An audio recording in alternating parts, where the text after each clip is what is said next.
একদিকে শেখ হাসিনাকে এখন গিয়ে এস আলমের মতো ব্যবসায়ী কয়েক হাজার কোটি টাকা বিনিয়োগ করে আসছেন, সে খবর যখন ছড়িয়ে পড়ছে, বিএনপির পেছনে সমর্থন হিসেবে দাঁড়ানোর জন্যে কোনো ব্যবসায়ীকে খুঁজে পাওয়া যাচ্ছে না। বাংলাদেশের অন্যতম প্রধান দৈনিক নয়া দিগন্ত এক খবরে বলছে, যে বিস্তারিত খবরে বলছে যে ভারতের নয়াদিল্লিতে শেখ হাসিনা যেই বাংলোতে অবস্থান করছেন, সেই বাংলোতেই শেখ হাসিনার সঙ্গে আগস্টের 8 তারিখ, 10 তারিখ এবং 16 তারিখ 3 দফায় একান্ত বৈঠক এবং দীর্ঘ বৈঠক হয়েছে এস আলমের বা এস আলম গ্রুপের চেয়ারম্যান সাইফুল আলম মাসুদের। এবং সেই বৈঠক শুধু অনুষ্ঠিত হয়েছে তাই নয়, ওই বৈঠকেই এস আলম শেখ হাসিনা যাতে আবারও বাংলাদেশের ক্ষমতায় ফিরতে পারেন সেজন্য ব্যাপক বিনিয়োগের আশ্বাস দিয়েছেন, পরিকল্পনা করেছেন একটা পুরো সফর জুড়ে। সেই সফরের বিস্তারিত আছে নয়াদিগন্তের সেই রিপোর্টে। এবং শেখ হাসিনার হাতে এস আলম 2,500 কোটি টাকা তুলেও দিয়ে এসেছেন, আরও 2,000 কোটি টাকা নাকি তিনি নভেম্বর মাসে দেবেন। এই রিপোর্টটি যারা পড়েননি এখনো তাদের জন্য বিস্তারিত তো বলবই, কিন্তু আমার প্রথমতই যে প্রশ্নটি মনে জেগেছে সেটি হচ্ছে, তার মানে একজন ব্যবসায়ী এবং ধূর্ত ধুরন্ধর ব্যবসায়ী এস আলম, তার মতো একজন শেখ হাসিনার মতো একজন পতিত শাসকের পেছনে কেন 4,500 কোটি টাকা খরচ করছেন? 2,500 কোটি টাকা নগদে নাকি দিয়ে এলেন নয়াদিগন্তের ভাষ্য অনুযায়ী। এবং শুধু নয়াদিগন্ত সে কথা বলছে তাই নয়, নয়াদিগন্তের এই রিপোর্ট বের হওয়ার পরপরই মির্জা ফখরুল ইসলাম আলমগীরও যেন তার কাছেই তথ্য আছে এমনভাবেই সংবাদ মাধ্যমের সামনে কথা বলেছেন যে নির্বাচন বন্ধ করতে এস আলম শেখ হাসিনাকে 2,500 কোটি টাকা দিয়ে এসেছে। এস আলম শেখ হাসিনার পেছনে 2,500 কোটি টাকা বিনিয়োগ করছে কেন? কি কারণে এই বিনিয়োগ হতে পারে? মানে কোনো ব্যবসায়ী 2.5 টাকাও তো এমন একজনের পেছনে, মানে এমন এক রাজনীতিকের পেছনে বিনিয়োগ করার কথা নয়, যাকে বাংলাদেশের রাজনৈতিক বিশ্লেষকরা গত 1 বছর ধরে বলছেন যিনি নাকি বহু দশক বাংলাদেশে কোনোভাবেই ফিরতে পারবেন না। আওয়ামী লীগের পক্ষে নাকি বাংলাদেশের রাজনীতিতে, মানে আওয়ামী লীগের লিখতেও নাকি কয়েক দশক পেরিয়ে যাবে। এমন সব বয়ান শোনবার মাঝে হঠাৎ করে বাংলাদেশের এই ব্যবসায়ী এস আলম 2,500 কোটি টাকা দিয়ে এলেন শেখ হাসিনার হাতে। মানে এটা সত্যি না মিথ্যা, আদৌ বিশ্বাসযোগ্য কিনা সে সম্পর্কে আমার বিশ্লেষণ, মানে আমি তো আদার ব্যাপারই, জাহাজের খবর আমার কাছে নাই, আমি বিশ্লেষণ করতে পারি, সে বিশ্লেষণ তো করব, কিন্তু এই বিনিয়োগের খবরটি আসা আমার কাছে মনে হচ্ছে খুব তাৎপর্যপূর্ণ। কেন তাৎপর্যপূর্ণ তা বলবো, তবে নয়াদিগন্ত এই লেখাটিতে খুব বিস্তারিতভাবে তুলে ধরেছে যে তিনি 2রা আগস্ট থেকে, এস আলম সাহেব আগস্টের 2 তারিখ সিঙ্গাপুর থেকে বেরিয়ে মক্কা গেলেন, তারপর শেখ হাসিনার কাছে পৌঁছনো, তার সঙ্গে বৈঠক শেষে 17 তারিখ পর্যন্ত তিনি কি করলেন, মনে হলো যে কোনো একজন গোয়েন্দা এস আলমের পেছনে লেগে আছেন এবং সেই গোয়েন্দা এসে কাগজপত্রগুলো নয়াদিগন্তের হাতে তুলে দিয়েছে। কারণ একেবারে নয়াদিগন্ত কোন হোটেলে কখন তিনি বাস করছিলেন, কার সাথে বৈঠক করছিলেন, সবগুলোর নাম যদিও নেই, কিন্তু একটা বিস্তারিত বিবরণ আছে। নয়াদিগন্তের ভাষ্য অনুযায়ী 2 তারিখ সিঙ্গাপুর থেকে বেরিয়ে উমরার নামে মক্কা গিয়ে উপস্থিত হন এস আলম এবং সাইফুল আলম মাসুদ সেখানেও আওয়ামী ঘরানার ব্যবসায়ী এবং নেতাদের সঙ্গে বৈঠক করেন। তার মানে আওয়ামী লীগকে ফেরাতেই এস আলম তার একটা বিরাট সময় এখন ব্যয় করছেন। এবং এই পত্রিকাটি বলে যে পবিত্র উমরা পালন করার দোহাই দিলেও সাইফুল আলম মাসুদের মক্কায় যাওয়ার উদ্দেশ্য ছিল সম্পূর্ণ ভিন্ন। তিনি সেখানে যান মূলত দেশ থেকে পালানো আওয়ামী লীগ নেতাদের সাথে সাক্ষাৎ করতে, এবং তিনি মক্কার ফেয়ারমন্ট হোটেলে বসে পলাতক আওয়ামী নেতাদের সঙ্গে সাক্ষাৎ করেন। এরপর সেখান থেকে তিনি দুবাই যান।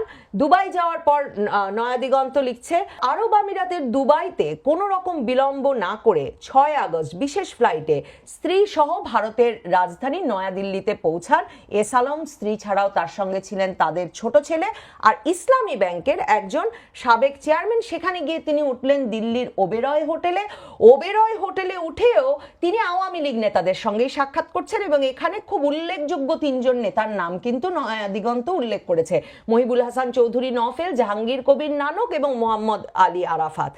এরপর হাসিনার সাথে গোপন বৈঠক করতে, শেখ হাসিনার সঙ্গে গোপন বৈঠকে 8 আগস্ট দিল্লির ওবেরয় থেকে সেই বাংলো এলাকায় যেখানে হাসিনার বাসভবন সেখানে উপস্থিত হওয়ার জন্য তিনি বের হন এবং নয়াদিগন্ত বলছে তিনি নাকি সব ডিভাইস ফোন সব কিছু রেখে একটা নম্বর প্লেটবিহীন গাড়িতে, মানে সত্যি একটা নম্বর প্লেটবিহীন গাড়িতে কি একটা শহরে চলাচল করা যায় আমি জানি না, হয়তো বড় বড় লোকদের বড় বড় ব্যাপার, তিনি এই গাড়িতে করে রওনা হয়ে দুইবার পথে সেই তাকে বহন করা গাড়ি পরিবর্তন করে 8ই আগস্ট গিয়ে পৌঁছান শেখ হাসিনার বাংলোতে ওবেরয় হোটেল থেকে বেরিয়ে। কিন্তু নয়াদিগন্তের কাছে যেই সূত্র খবর দিচ্ছে সেই সূত্র সেই খবর পেয়ে যায় এবং তারা ট্র্যাক হারায় না যে কোথায় যাচ্ছে এস আলম। এবং সেখানে গিয়ে নাকি বেলা 1টা থেকে সন্ধ্যা 6:30 পর্যন্ত এই দুজনের মধ্যে বৈঠক হয়। সেখানেই সিদ্ধান্ত হয় যে এস আলমকে 4,500 কোটি টাকা দিতে হবে, মানে শেখ হাসিনা তার কাছে চান যে তিনি ফিরে আসবেন এবং এস আলম রাজি হয়ে যান। মানে একজন ব্যবসায়ী এমন একজন নেতার পেছনে কি বিনিয়োগ করতে রাজি হবেন যেই নেতা বাংলাদেশের ক্ষমতায় বা কোনো দেশের ক্ষমতায় দীর্ঘ সময়ের মধ্যে আসতে পারবেন না বলে একটা আশঙ্কা বা মানে বিশ্লেষণ আছে? তার মানে কি সেই আশঙ্কা বা সেই বিশ্লেষণ ভুল?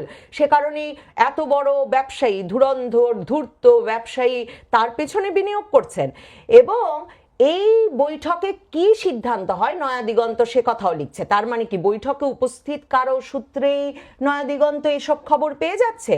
সেখানে বলা হচ্ছে এই 4,500 কোটি টাকা দিয়ে প্রথমত ইন্টারন্যাশনাল লবি ও বিভিন্ন দেশের পলিসি মেকারদের আওয়ামী লীগের সহযোগিতা করার জন্য ম্যানেজ করা হবে। দ্বিতীয়ত আগামী নভেম্বর এবং ডিসেম্বরে দেশ জুড়ে নাশকতা সৃষ্টি করে অরাজক পরিস্থিতি সৃষ্টি করা হবে যাতে অন্তর্বর্তী সরকার বিদায় নিতে বাধ্য হয়। তৃতীয়ত সরকারি আমলা, পুলিশ ও গুরুত্বপূর্ণ ব্যক্তিদের কিনে ফেলা হবে।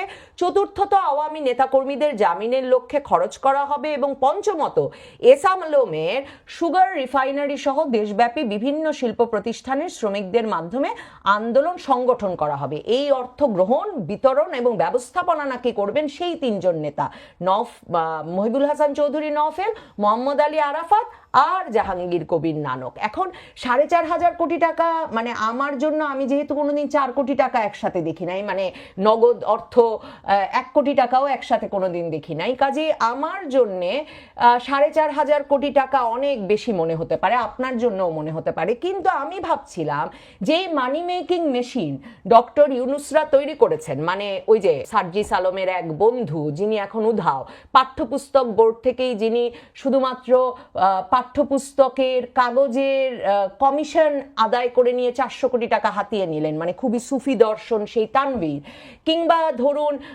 আসিফ মাহমুদ সজীব ভুইয়ার যে পিএস মোয়াজ্জেম 300-400 কোটি টাকা হাতিয়ে নেওয়ার অভিযোগে তাকে পরে পিএস এর পদ থেকে অব্যাহতি দেওয়া হলো, তিনি বললেন তিনি নিজেই সরে গেছেন। মানে যেই মানি মেকিং মেশিনে, যেই সরকারের ভেতরে শত শত কোটি টাকা যে কোনো ঘটনায় লুটপাট হয়ে যাচ্ছে এবং নাম না জানা ব্যক্তিদের দ্বারা, সেখানে আসলে 4,500 কোটি টাকা দিয়ে কি বা হবে? মানে গুণ করলে 400 কোটি টাকার 10 গুণ, তো এক তানভীর যদি 400 কোটি টাকা বানিয়ে থাকেন তাহলে তার 10 গুণ আরো 10 জন কত দিকে বানাচ্ছেন? মানে রাফি তো চট্টগ্রাম বন্দর দখল করে রেখেছেন, আরেক সমন্বয়ক। তো তাহলে 4,500 কোটি টাকা দিয়ে কি হবে সেটা আমার একটা প্রশ্ন। আমার আরো প্রশ্ন জাগলো, মাত্র খবর বেরিয়ে এলো, মানে রীতিমতো সেই ব্যক্তি বললেন যে কোন এক হাসপাতালের, সরকারি হাসপাতালের পরিচালক, তিনি 200 কোটি টাকার চেক লিখে দিয়েছেন, সেই চেকও বেরিয়ে এসেছে, চেক লিখে দিয়েছেন সমন্বয়কারীদেরকে তাকে উপদেষ্টা বানানোর জন্য। মানে যে দেশে এই শত শত কোটি টাকার খেলা চলছে সেখানে 4,500 কোটি টাকা যেমন কম মনে হচ্ছে, অন্যদিকে আবার ব্যবসায়ীদের ক্ষেত্রে 4 টাকাও বিনিয়োগ করার কথা না যে বিনিয়োগ থেকে লাভ উঠে আসবে না। 4,500 কোটি টাকা কেন বিনিয়োগ করবেন এস আলম, এই প্রশ্ন আমার মাথায় ঘুরছে। তারপর নাকি আবারও এস আলম ওবেরয় হোটেলে 9-10 তারিখ মানে টানা বৈঠক করতে থাকেন ভারতে পালিয়ে থাকা বিভিন্ন কেন্দ্রীয় নেতাদের সঙ্গে। এই অবস্থায় মনে হচ্ছে যে এস আলম একেবারে মানে আওয়ামী লীগের ত্রাতা পরিত্রাতা, মানে মূল কেন্দ্র হয়ে উঠেছেন আওয়ামী লীগের রাজনীতিকে পুনর্জাগরণ ঘটানোর। এস আলমের সঙ্গে আওয়ামী লীগের রাজনৈতিক নেতাদের এ ধরনের ঘনিষ্ঠতার কথা, মানে যে তার সঙ্গে সরাসরি বৈঠক, এটা কিন্তু আগে শোনা যায়নি। কারণ এস আলমের ব্যাপারটা মনে করে দেখেন, 2023-এ শেখ হাসিনার আমলেই কিন্তু 2023-এর শেষ দিকে, আগস্ট সেপ্টেম্বরের দিকে হবে হয়তো, ডেইলি স্টারে আলাদিন ল্যাম্প নামে এমন এক প্রতিবেদন বেরিয়ে গেল এস আলম সম্পর্কে, যেখানে এস আলমের সিঙ্গাপুর, সাইপ্রাস, কোথায় কোথায় সারা পৃথিবীতে তার সম্পদ আছে, সেসব সম্পদে কবে তিনি সই করেছেন, সেসব সম্পদের দলিল এমনভাবে বেরিয়ে গেল, বুঝতে অসুবিধা হলো না যে ডেইলি স্টারের হাতে কোনো এক গোয়েন্দা সংস্থা একদম দিস্তা ধরে মানে তার বিষয়ে প্রতিবেদন দিয়ে দিয়েছে, ঠিক যেমন নয়া দিগন্তে তার দিল্লি সফরের বিষয়ে বেরিয়ে এসেছে। তো আওয়ামী লীগ আমলে তখন কেন বের হলো?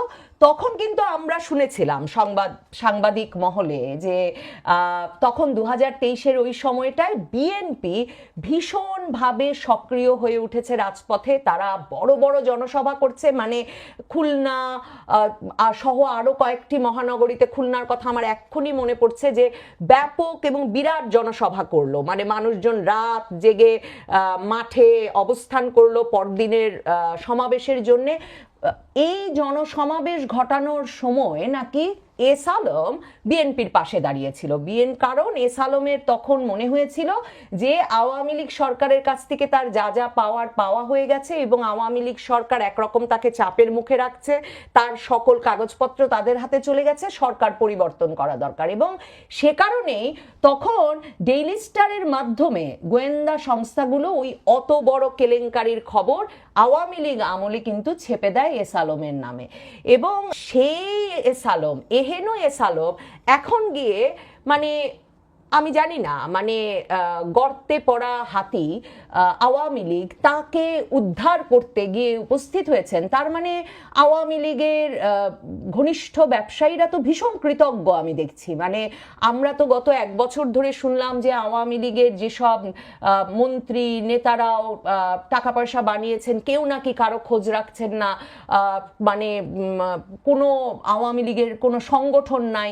এখন দেখা যাচ্ছে আওয়ামী লীগ এতটাই গুছিয়ে এনেছে যে এস আলমের কাছ থেকে 4,500 কোটি টাকা নিয়ে তারা ইন্টারন্যাশনাল লবি ম্যানেজ করবে, অন্যদিকে তারা বাংলাদেশের ভেতরে নাশকতা সৃষ্টি করে সরকার ফেলে দেবে, আদালতে জামিন করাবে, এবং তার পাশাপাশি তারা শিল্প প্রতিষ্ঠানের শ্রমিকদেরকেও আন্দোলনে সংগঠন করবে এস আলমের সুগার রিফাইনারির মাধ্যমে। মানে এবং পুলিশ, সরকারি আমলা গুরুত্বপূর্ণ ব্যক্তিদের কিনে ফেলবে।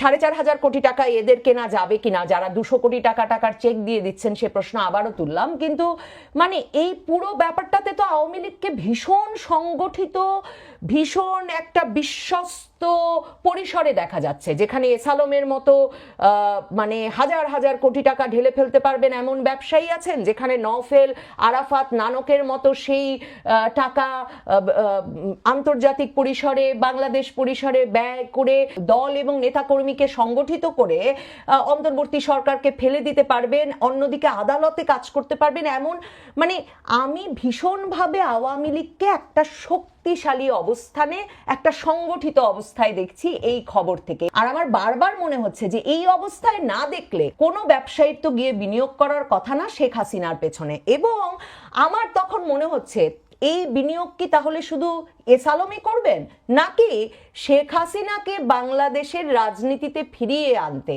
আরো অনেক ব্যবসায়ী সক্রিয় হয়ে উঠবেন।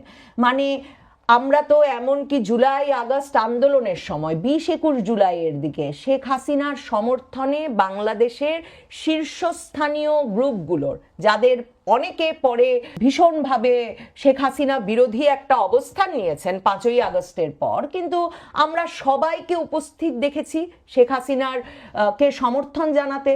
তারা ঢাকা চট্টগ্রাম মহাসড়ক দ্রুত খালি করতে বলেছেন, তারা দ্রুত ইন্টারনেট সংযোগ দিতে বলেছেন আন্দোলন দমন করে, এবং আবেগপ্রবণ স্বরে বলেছেন যে প্রথমত আমি তোমাকে চাই, দ্বিতীয়ত আমি তোমাকে চাই, তৃতীয়ত আমি তোমাকে চাই, শেখ হাসিনা আপনাকেই আমরা ক্ষমতায় চাই। মানে এই ব্যবসায়ীদের কেউ কেউ সেদিন বলেছেন বা কয়েক মাস আগে বলেছেন এ ধরনের কথা। আর এই আবেগেরই একটা প্রতিফলন ছিল এমনকি জুলাইয়ের বৈঠকে। তাহলে